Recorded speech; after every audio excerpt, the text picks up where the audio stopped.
Good day, everyone. Today's video here, what we're going to talk about is having fun with the language that you're learning. Okay, and also wanted to clear some things up with some people who are pretty much new to this channel.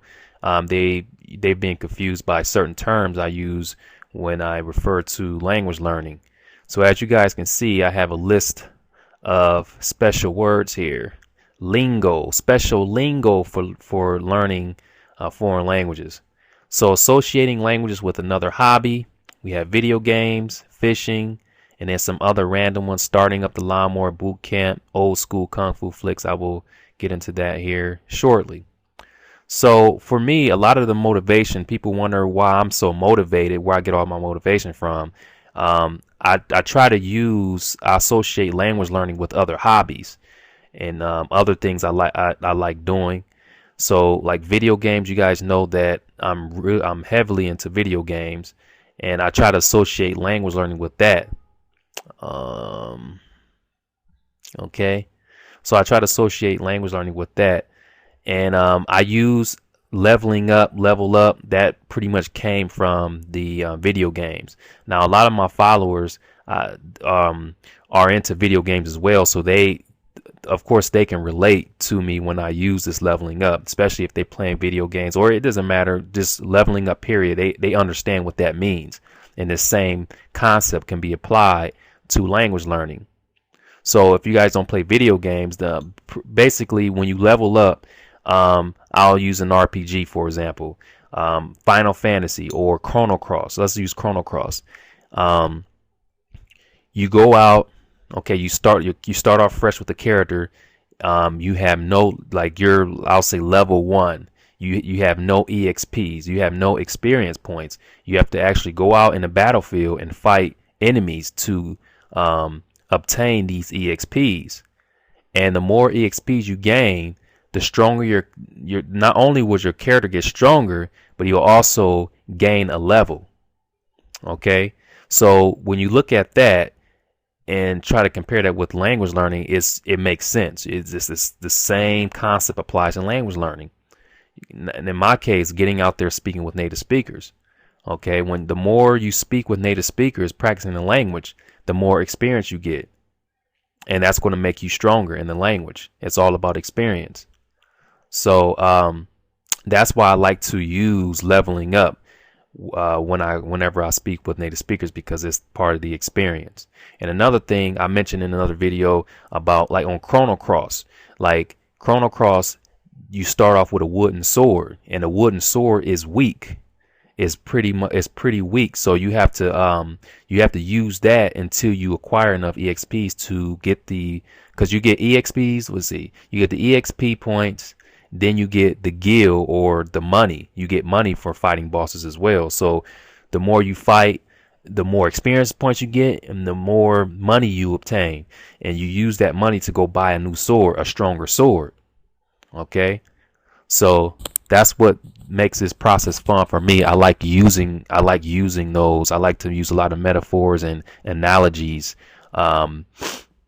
when I'm referring to language learning. Another fighting game could be, or another game could be the fighting game genre, leveling up. Now it's a little different. Like fighting games, when you fight a boss, like I'll use Street Fighter, Tekken, for example. If you're just going through the game, you're not going to get any EXP points.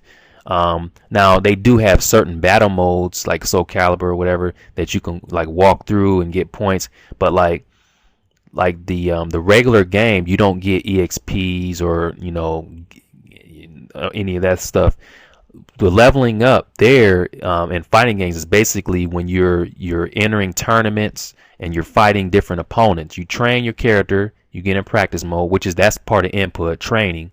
You train, you learn the combos and all that good stuff. Frame data, if you're into frame data, and then you go out in the battlefield, which is finding other players.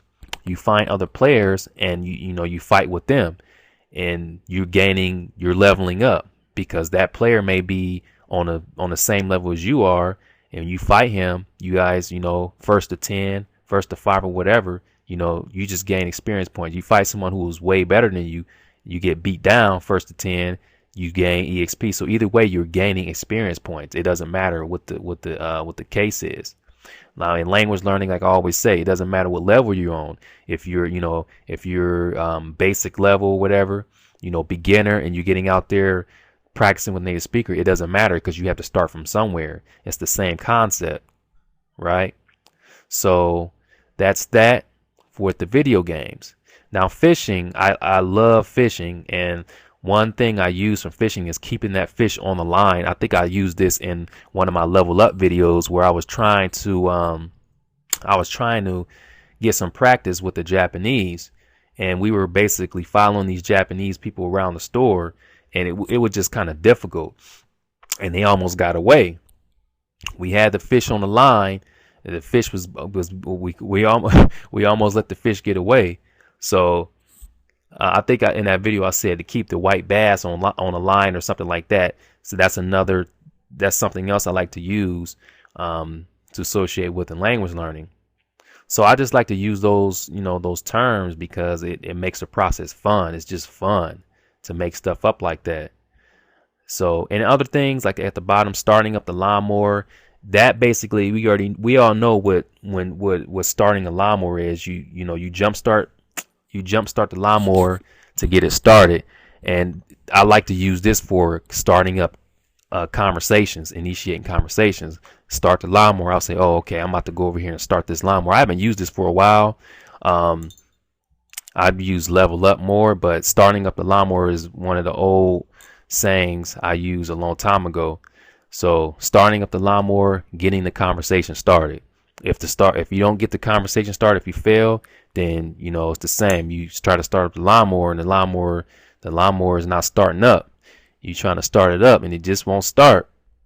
So I like to use that. Boot camp. This one is another one I love to use, and this one is part of the military boot camp. That's everyone knows where that came from.